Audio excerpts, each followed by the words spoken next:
क्रांति,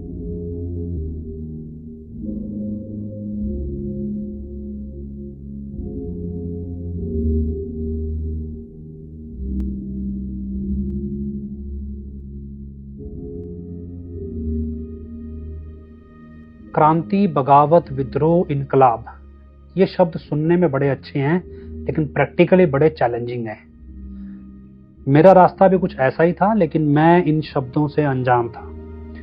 मेरी निगाह में सिर्फ मैं अपने आप को गुरुजी के प्रति वफादार साबित कर रहा था और अपने एक संकल्प के तहत सच के साथ खड़ा था। मुझे नहीं पता था कि दुश्मन कितना विकराल है और उसकी कितनी ताकत है। सबसे बड़ा चैलेंज शुरुआत में मेरे सामने मेरा अपना घर था। मेरे माँ बाप की निगाह से देखें तो उनका एक बेटा जो 29 साल का हो गया है और एक काबिल डॉक्टर है और उसे अपना काम धंधा करना चाहिए और ताकि वो मेरी शादी समय रहते कर सकें, वो इस तरह से देख रहे थे। और दूसरी तरफ वो देख रहे थे कि जो मेरा लगाव है डेरा से या संत जी से भी, उसमें इस सब की कोई जगह नहीं थी। मेरा उनको बिना बताए इधर उधर जाना, कभी दिल्ली, कभी रायपुर, कभी कहीं, ये उनके लिए सिरदर्द बन रहा था, या यूं कहो एक डर था। और ये डर हमारे बीच में, मेरे और उनके बीच में एक तनाव पैदा कर रहा था। वो मुझे रोकना चाहते थे, लेकिन मुझे लगता था कि अगर मैं गुरुजी के पक्ष में खड़ा हूं तो इस पर मेरे माँ बाप को क्या आपत्ति है। दरअसल वो मुझे इसलिए रोकना चाहते थे क्योंकि वो डेरा की एडमिनिस्ट्रेशन के क्रिमिनल रवैये से वाकिफ थे। मैं उतना वाकिफ नहीं था। इसका एक एग्जाम्पल आप इस तरह समझिए कि पूरे मीडिया में जब ये 25 अगस्त 2017 के बाद एक कैंपेन चला टारगेटेड डेरा के संत जी को बदनाम करने का, इस कैंपेन में किसी पत्रकार की इतनी हिम्मत नहीं हुई कि वो एक भी डेरा मैनेजमेंट के मेंबर को इसमें घसीट सके, क्योंकि दबी आवाज में पूरा सिरसा छोड़िए, हरियाणा, पंजाब, राजस्थान, दिल्ली, उत्तर प्रदेश, पश्चिमी उत्तर प्रदेश और हिमाचल प्रदेश, ये तमाम स्टेट के सभी बुद्धिजीवी ये अच्छी तरह जानते थे कि डेरा में रह के डेरा के महाराज गुरु के खिलाफ जो मर्जी बोल दो, आपको कोई कुछ नहीं कहेगा। लेकिन अगर आप डेरा की मैनेजमेंट के खिलाफ गए तो कब कहां से गायब हो जाओगे पता नहीं चलेगा। डेरा के बारे में कहानियां आपने मीडिया में सुनी होंगी कि यहाँ सैकड़ों नरकंकाल दफन है। ये कहानियां कुछ ऐसे ही पैदा हुई हैं और बहुत सारे लोग रहस्यमय तरीके से गायब होते चले गए हैं। मेरी अपनी सोसाइटी जहां मैं रहता हूं, यहां से भी 5 लोगों का मर्डर हुआ है और बहुत रहस्यमय तरीके से हुआ है, जिसमें से कुछ को तो सुसाइड बना दिया गया। डेरा की मैनेजमेंट की पकड़ सिर्फ डेरा की संगत पे नहीं थी, वो इन 4-5 स्टेट के हर गली मोहल्ले, सरकारी प्राइवेट दफ्तर, हर किसी के परिवार तक पकड़ रखते थे। इतनी पकड़ किसी सरकारी एजेंसी की नहीं थी जितनी पकड़ डेरा की मैनेजमेंट की थी। ये बात मेरा परिवार अच्छी तरह जानता था, मैं इससे अनजान था, मैं कुछ कुछ समझता था। पर इस सब में एक चीज इंपॉर्टेंट थी कि डेरा की मैनेजमेंट कभी भी सामने से वार नहीं करती थी। जो नेटवर्क डेरा की संगत के जरिए फैला हुआ था, उसमें कब कौन सा आपका अपना आपके खिलाफ इंफॉर्मेशन दे रहा है, इसका आपको पता नहीं चलेगा। अब सिचुएशन यहाँ थी और जैसे जैसे मैंने ये काम शुरू किया तो मेरे माँ बाप परेशान होने लगे, उनको मेरी जान का खतरा सताने लगा और ये खतरा हमारे घर में तनाव की तरह था। मैंने जिद्दी होके या यूं कहो भी इमोशनलेस होके अपने माता पिता की सुनना छोड़ दिया। लेकिन ये तनाव बढ़ते बढ़ते दिसंबर तक बहुत ज़्यादा बढ़ गया और तब तक डेरा की मैनेजमेंट को भी ये आभास होने लगा भी उनके खिलाफ कुछ एक बिसात बिछ रही है और उनको ये शक हो गया भी ये बिसात बिछाने वाला मैं हूं, क्योंकि मैं कुछ इस तरह के पोस्ट पे या यूं कहें इस तरह के माहौल में डेरा के अंदर से होकर आया था जो मैं डेरे के कारनामों को मतलब डिकोड कर सकता था। अब डेरा की एडमिनिस्ट्रेशन ने मेरे रिश्तेदारों के जरिए मेरे माँ बाप पे दबाव बनाना शुरू किया। मेरे लिए उन्हें यह यकीन दिलाना मुश्किल था कि जो कुछ भी हो रहा है ये बाहर से नहीं बल्कि सब कुछ डेरा के अंदर से मैनेज हो रहा है और ऐसा कोई शख्स नहीं है जो हजूर संत जी के पक्ष में हो। मेरे रिश्तेदारों का दबाव मेरे माता पिता पे बढ़ता जा रहा था और एक स्टेज पे मैंने ये डिसाइड किया और क्लियर ये बोल दिया कि आपको जिसको विरोध करना है करो, मैं तो यही करूँगा, आपसे जो होता है कर लो। क्योंकि मेरे स्वभाव से घर में परिचित थे लोग और मैं जिद्दी था तो मेरे रिश्तेदार वगैरह सब एक बार पीछे हट गए। लेकिन जब दिसंबर 2017 में मैं सुनारिया जेल संत जी से नहीं मिल पाया और उसके बाद मेरे पास कोई लीगल एक्सपर्ट अवेलेबल नहीं था, तब मुझे लगने लगा कि मुझे शायद एक बार अपने आप को स्टेबल करना चाहिए और दूसरा कि मेरे पास कोई ऐसा ठिकाना हो जो मेरे घर से बाहर हो, जहां मैं लोगों से संपर्क कर सकूं, जो पब्लिक प्लेस हो। तो मैंने अपने पेरेंट्स से कहा कि ये ठीक है, आप मुझे एक क्लिनिक खुलवा दीजिए।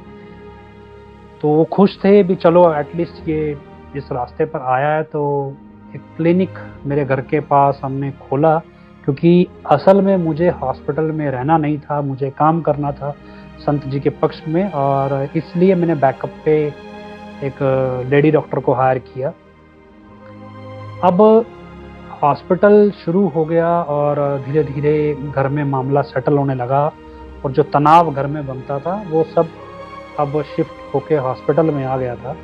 और वहीं बाहर मैं पब्लिक से डील करने लगा था, मिलने लगा था, लोग आते थे, डेरा की संगत के लोग, धीरे धीरे जो जानकारियाँ बढ़ रही थी या जो भी लोग मेरे सपोर्ट में आए, हम सब वहीं इकट्ठे होकर बातचीत करते, तो मेरे घर पे कोई बात नहीं पहुंचती थी। कई बार तो ऐसा होता था कि मैं सुबह 8-9 बजे घर से क्लिनिक के लिए निकलता था और क्लिनिक की बजाय सीधा दिल्ली चला जाता था और दिल्ली काम निपटा के शाम क्लिनिक बंद होने से पहले सिरसा वापस आ जाता था।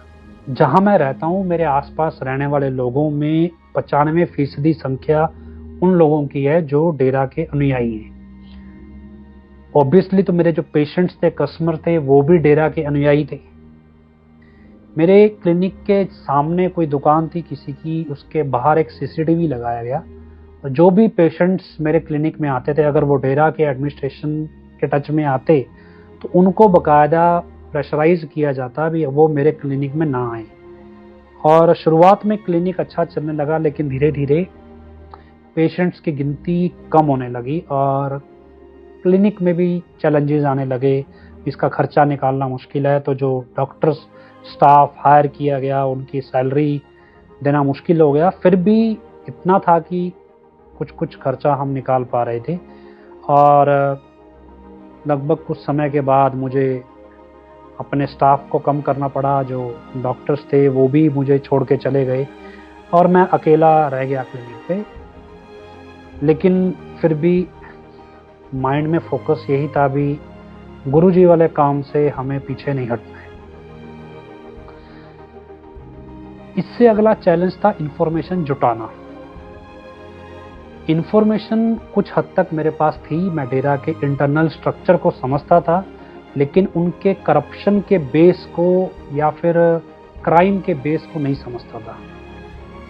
अब कहते हैं ना चोर की दाढ़ी में तिनका, तो वो काम था कि डेरा की मैनेजमेंट को ये अंदाज़ा नहीं था कि मेरे पास कितनी जानकारी है, तो वो अपनी ही तरफ से कुछ इन्फॉर्मर्स मेरे पास भेजते थे और वो मुझे इन्फॉर्मेशन देते और साथ में ये भी कैलकुलेट करते भी मुझे कितनी जानकारी है। उन्होंने कुछ ऐसे लोग भी मेरे पास भेजे जो मुझे धमकाने आए और जो एक लोफर किस्म के लड़कों का ग्रुप होता है, जैसे लड़ाई झगड़े करने में माहिर, ऐसे लोग भी आए और कुछ हथियारों के साथ भी धमकाने आए। थोड़े जैसे यूपी साइड के जो लोग क्रिमिनल माइंडसेट के होते हैं, कुछ मेरे दोस्त मुझे डराने धमकाने लगे, वो भी उन्हीं के इशारे पे रहा था। तो ये सब थोड़ा थोड़ा ज़्यादा चल रहा था, लेकिन मैं इसे इग्नोर कर रहा था और इसे अपने दिमाग पे हावी होने नहीं दे रहा था। जब हमने फेथ वर्सेस वर्डिक्ट शुरू किया तब हमारे पास कोई लीगल एक्सपर्ट नहीं था, कोई सोशल एक्सपर्ट नहीं था, कोई डेरा की संगत का सिग्निफिकेंट सपोर्ट नहीं था। गिनती के 4 या 5 लोग थे जो डेरा के अनुयायी थे, और ये भी रैंडम थे जो मुझे पहले से नहीं जानते थे। ये अपने अपने स्तर पे कुछ कुछ कर रहे थे थोड़ा थोड़ा, और ये मेरे सपोर्ट में खड़े हुए। अब हमें बोलना नहीं आता था, अभी बोलना क्या है, बताना क्या है लोगों को। तो हमने एक प्रवक्ता चुना भी, चलो ये हमें प्रवक्ता जो बोलने में माहिर है, इसको हम सैलरी दे देंगे। और सैलरी देने के लिए हमने एक एनजीओ रजिस्टर्ड कराया कि इस एनजीओ को बेस बना के हम अपना कैंपेन चलाएंगे और इस प्रवक्ता को सैलरी देंगे। फिर हमने प्लान किया भी अब करना क्या है, कि गुरुजी से हम मिल नहीं सकते, कोर्ट में ऐसे जा नहीं सकते, तो हमने प्लान किया भी हम कुछ एनजीओज मिलके क्यों ना एक पीआईएल फाइल कर दें। तो हमने एनजीओ से संपर्क करना शुरू किया और कई एनजीओ से संपर्क किया। इस बीच जो हमारा प्रवक्ता था, डेरा की एडमिनिस्ट्रेशन की तरफ से उसका एक स्टिंग ऑपरेशन करवाया गया, और या यूं कहो भी उसको हनी ट्रैप में फंसा लिया गया और उसका वीडियो हमें दिखाया गया। तो हमें मजबूरन उसे छोड़ना पड़ा। अब हमारे पास प्रवक्ता भी नहीं बचा था। हम प्लान कर रहे थे एनजीओस के मदद से एक पीआईएल फाइल करने की। तो ऐसे में जो संजीव झा जी थे, उन्होंने हमारा संपर्क करवाया एक वकील से जो कैमरा पे बोलने में बहुत माहिर थे, और इनका नाम था अजय प्रकाश सिंह। ये दुनियावी तौर पे निर्भया वाले केस में डिफेंस लॉयर थे।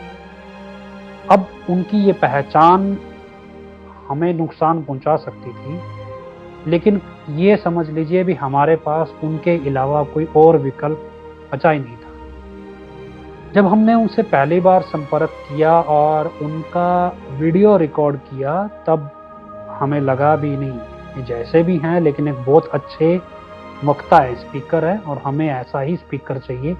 और अगर हमारा स्पीकर वकील होगा तो आसानी से लोग हमारे खिलाफ नहीं जाएंगे। और सबसे पहले हमने 14 अगस्त 2018 को एक प्रेस कॉन्फ्रेंस रखी। दोपहर 3 बजे ये प्रेस कॉन्फ्रेंस शुरू होनी थी दिल्ली के प्रेस क्लब में, और जैसे ही ये प्रेस कॉन्फ्रेंस शुरू होनी थी उसी समय खबर आई कि भारत के मतलब ex prime minister Atal Bihari Vajpayee ji का देहांत हो गया है एम्स में। तो उसी समय वो पत्रकार हमारी प्रेस कॉन्फ्रेंस छोड़ के वहाँ चले गए, लेकिन थोड़ी देर बाद वो लौट आए। बोले भी सरकार ने बोला है भी 14 तारीख को अगर प्राइम मिनिस्टर की डेथ की घोषणा करेंगे तो 15 अगस्त इंडिपेंडेंस डे को झंडा झुकाना पड़ेगा, तो ये घोषणा बाद में होगी। तो फिर वो प्रेस कॉन्फ्रेंस हमारी रिज्यूम हुई। जिस प्रधानमंत्री को गुमनाम चिट्ठी लिखकर ये मामला शुरू हुआ था, उस गुमनाम चिट्ठी के खिलाफ पहली कार्रवाई शुरू होने के वक्त ही उस प्रधानमंत्री का निधन हुआ था। ये एक ईश्वरीय संकेत के रूप में हम देख रहे थे भी हम जो कर रहे हैं वो सही दिशा में है। प्रेस कॉन्फ्रेंस हुई, कुछ लोगों ने खबर छापी, कुछ एनजीओस हमारे सपोर्ट में आए, करीब 25 एनजीओस, और हम प्लान कर रहे थे अब ये पीआईएल कैसे फाइल करनी है। और सारा फोकस हमारा अजय प्रकाश सिंह पे था कि वही बताएंगे, हमें तो कानून की जानकारी नहीं है। तो उन्होंने वो फाइल जो केस की थी वो पढ़ी और पढ़ के एक पीआईएल का ड्राफ्ट तैयार किया। फिर एक दिन उन्होंने हमें कहा कि सुप्रीम कोर्ट बार एसोसिएशन के सामने उन्होंने ये मामला रखा है और सुप्रीम कोर्ट बार इस बात पे एग्री हो गई है कि वो ये केस फाइल करेंगे सुप्रीम कोर्ट में बार की तरफ से। जैसे ही हमने अगस्त 2018 में प्रेस कॉन्फ्रेंस ख़त्म की और उसके बाद हमारे फेवर में माहौल बनने लगा, उसके साथ साथ एक पैरेलल घटनाक्रम चल रहा था। 25 अगस्त के बाद जब भी डेरा में कोई फंक्शन होता था तब पुलिस ये रिस्ट्रिक्शन लगा देती थी भी कोई भी ज़्यादा भीड़ इकट्ठी नहीं करनी, और अगर कोई घटना घटी तो इसके लिए डेरा की मैनेजमेंट जिम्मेदार होगी। एक बकायदा रिटन नोटिस जारी किया जाता था। लेकिन 15 अगस्त 2018 को ये नोटिस जारी नहीं किया गया। 15 अगस्त 2018 को संत जी का जन्मदिन मनाया गया, जिसमें बड़ी संख्या में डेरा में संगत जमा हुई। उसके बाद 10 सितंबर 2018 को डेरा के वही डॉक्टर जो मेरे मित्र थे, डॉक्टर अशोक, वो मेरे क्लिनिक पे आए और उन्होंने मुझसे कहा कि अभी ये सब कुछ सही नहीं हुआ है। उनका कोई जानकार है, उसका ये कहना है कि डेरा में अभी पंचकुला जैसी एक और घटना घटेगी और शायद उससे भी बड़ी। उसके बाद डेरा में शांति आएगी, सब कुछ नॉर्मल होगा। वो तो ये कहकर चले गए, लेकिन यहाँ से हमारा दिमाग घूमने लगा, क्योंकि 15 अगस्त 2018 के बाद डेरा की पूरी एनर्जी इस चीज पे लगी थी कि जो अगला फंक्शन है 23 सितंबर 2018 में, उसमें इतनी भीड़ हो जानी चाहिए कि पूरे आसपास के शहर खत्म होने तक जाम लग जाए और लाखों करोड़ों की भीड़ हो। एक तरफ ये तैयारी चल रही थी और दूसरी तरफ डॉक्टर अशोक का ये कहना भी कुछ ऐसी घटना होगी जो पंचकुला से भी बड़ी होगी। और उन्होंने अपनी बातचीत में एक बात और कही कि ये घटना 25 सितंबर को घट सकती है। कुछ और जानकारियां भी छुटपुट थी जिसमें 25 सितंबर हाईलाइटेड हो रही थी। हमें लगा कि भीड़ तो 23 सितंबर को इकट्ठी हो रही है, लेकिन जो तारीख सामने आ रही है वो 25 सितंबर भी गड़बड़ है। अभी शायद जो कुछ होना है वो 23 सितंबर को होगा, क्योंकि कहते हैं भी दूध का जला छाछ भी फूक फूक के पीता है, तो हमारी सोच कुछ वैसी ही थी। 18 सितंबर 2018 को हमारी तरफ से संजीव झा जी ने गृह मंत्रालय को एक लेटर लिखा भी ऐसे ऐसे करके हो रहा है सब कुछ, भी आप संज्ञान लें, कुछ गड़बड़ है। तो कोई संज्ञान नहीं लिया गया। 23 सितंबर की सुबह हमने देखा भी एक रैपिड एक्शन फोर्स की एक टुकड़ी डेरा से करीब 6 किलोमीटर दूर प्लांट कर दी गई नाकाबंदी करके, लेकिन डेरा के नज़दीक कुछ नहीं था, क्योंकि हमारे दिमाग में एक एप्रीहेंशन था कि शायद कुछ हो सकता है। तो 23 सितंबर की सुबह मैं कुछ लोगों के साथ डेरे गया और डेरा में क्योंकि मैं हाईलाइटेड था तो मुझे लगा था कि मैं डेरे जाऊंगा तो सबका ध्यान मुझ पे होगा। और मैंने बाकी लोगों को कहा भी कुछ ढूंढो, भी कुछ अजीब आपको लगे। जो लोग मेरे साथ थे वो डेरा में कभी सुरक्षा कर्मी रहे थे, तो वो सब ढूंढने लगे, इधर उधर से संपर्क बनाने लगे। और करते करते करते हम जब वापस इकट्ठे हुए तो एक इन्फॉर्मेशन आई कि जहाँ स्टेज लगता है गुरु जी का या मंच लगता है डेरा में, वहाँ पे आधी रात को चोरों की तरह टेंट लगा के कुछ खुदाई की गई है और फर्श के नीचे कुछ लगाया गया है और वहाँ का सीमेंट जो है वो गीला है। और जब ये सब कुछ किया गया तो रात को जो पहरेदार था उसको 2 घंटे के लिए भेज दिया गया था और उसे ये बताया गया कि कोई तार यहाँ डाली गई है। हमने गुरु जी की तस्वीर के सामने प्रार्थना की भी ये घटना नहीं घटनी चाहिए। अभी तक तो हमें कुछ पता नहीं था, लेकिन अब पता है और घट जाए तो ये हमसे बर्दाश्त नहीं होगा। हम क्या करें, कि आप ही कुछ करो जो करना है। अब ये सब कुछ करके जितने लोगों को मैं रोक सकता था, अपने जानकारों को, सबको मैंने कहा कि आप डेरा में फंक्शन में ना जाओ। इसके पैरेलल हमने साथ साथ गुरुजी की फैमिली को अलर्ट किया कि शायद ये उनकी हत्या की कोई प्लानिंग है, अभी वो डेरे में ना जाएं।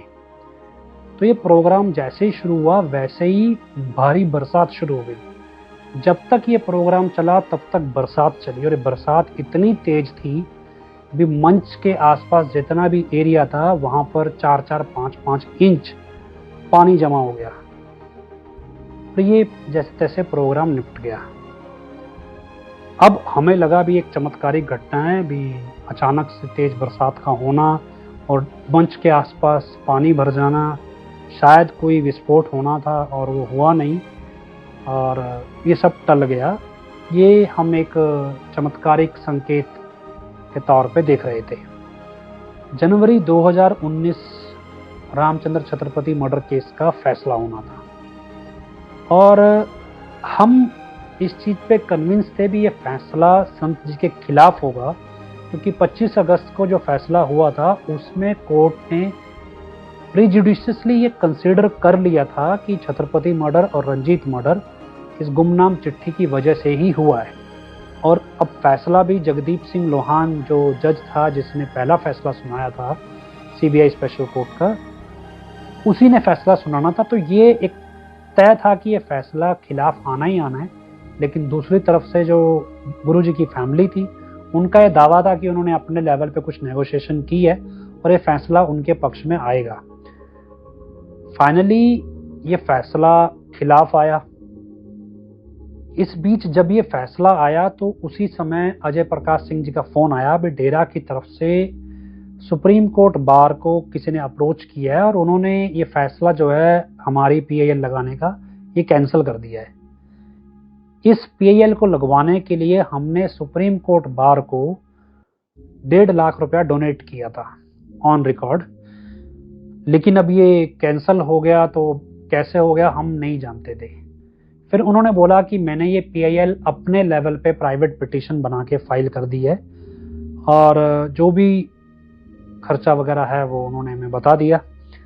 17 जनवरी 2019 को शायद या 18 जनवरी को जब छत्रपति मर्डर केस में सजा का ऐलान हुआ, उससे करीब 2 दिन पहले डेरा की सीनियर वाइस चेयरमैन ने ये घोषणा की कि वो गुरुजी से जेल में मिलकर आई है और उनका कहना है भी गुरुजी बहुत खुश हैं और उनका कहना है कि डेरा की संगत अफसोस ना बनाए, शेर जब बड़ी छलांग लगाता है तो 2 कदम पीछे लेता है।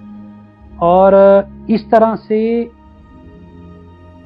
इस केस में जो फैसला आना था उसमें जो डेरा की संगत का आक्रोश है ये एक तरह से खुशी में बदल गया, क्योंकि उनको लगता था भी संत जी कोई खेल रच रहे हैं।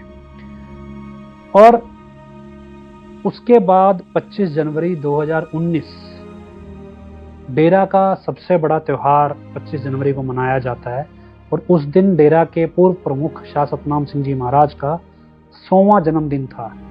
तो एक बड़े इवेंट के तौर पे इसको सेलिब्रेट किया गया। डेरा की संगत गुरुजी को उम्र कैद होने पर इस तरह से सेलिब्रेशन कर रही है एक दूसरे गुरुजी के जन्मदिन को बेस बना के, भी ये एक शर्मनाक सिचुएशन है और ये घटिया दर्जे की सोच है। मैंने गुरुजी के बेटे को गुस्से में ये मैसेज किया कि मैं ये समझ चुका हूँ कि वो गुरुजी के पक्ष में नहीं खड़े हैं और ये वो डेरा की संगत को धोखा दे रहे हैं, इसलिए मैं अब उनके साथ नहीं खड़ूंगा, हमारे रास्ते अलग हो जाएंगे। फरवरी 2019 में हम अजय प्रकाश सिंह जी के साथ सुनारिया जेल दोबारा संत जी से मुलाकात करने गए। जब हम वहाँ मुलाकात करने गए तब हमें वेटिंग में बिठाया गया, जो जेल के सामने एक चाय की दुकान है, वहाँ हम बैठे थे। तो वहाँ जेलर सुनील सांगवान के ड्राइवर का फादर था, वो बैठा था। उनकी आंख का ऑपरेशन हुआ था तो काला चश्मा लगा था, वो हमें उतना देख समझ नहीं सकते थे। और बातचीत में उनको लगा कोई वकील है, किसी कैदी के लिए आए होंगे। तो बातचीत में करते करते अजय प्रकाश सिंह जी ने गुरुजी के बारे में बात छेड़ ली। तो उन्होंने बातचीत के दौरान बताया कि गुरुजी पर जेल में 3 बार हमला हो चुका है और ये हमले कभी भी हो सकते हैं। और इन हमलों की डिटेल में उन्होंने जानकारी दी, लेकिन हमसे फ़ोन वगैरह सब ले लिए गए थे तो हम ये कोई चीज़ रिकॉर्ड नहीं कर सके। और उसके बाद एज यूजुअल जो दिसंबर 2017 में हुआ था उसी तरह उस दिन हुआ और जेलर सुनील सांगवान ने कह दिया भी जो संत जी हैं वो आपसे मिलना नहीं चाहते। अब हम ये तरीका समझते थे और फिर हमने बार बार उनसे कांटेक्ट करने की कोशिश की भी एटलीस्ट हमें जेलर मिले। तो सुनील सांगवान जो था वो डर के हमसे भाग रहा था, हमसे मिलना नहीं चाहता था। जैसे ही हम जाते थे वो गायब हो जाता था। उसका स्टाफ ये बोलता था कि भाई ये यहाँ पे है नहीं, ये चंडीगढ़ मीटिंग में गया है, ये फलानी जगह गया है। तो एक दिन मैंने फ़ोन करके उसे सुनील सांगवान को बहुत खरी खोटी सुनाई और उसके बाद कह लो भी बिगड़ गई जैसे भी कहो। लेकिन अब हमारे दिमाग में बैठ गया था भी गुरुजी के साथ जेल में कुछ हो रहा है और यहाँ से हमने जेल के अंदर जासूस बनाने शुरू किए और अपना एक तरह का जासूसी तंत्र डेवलप किया।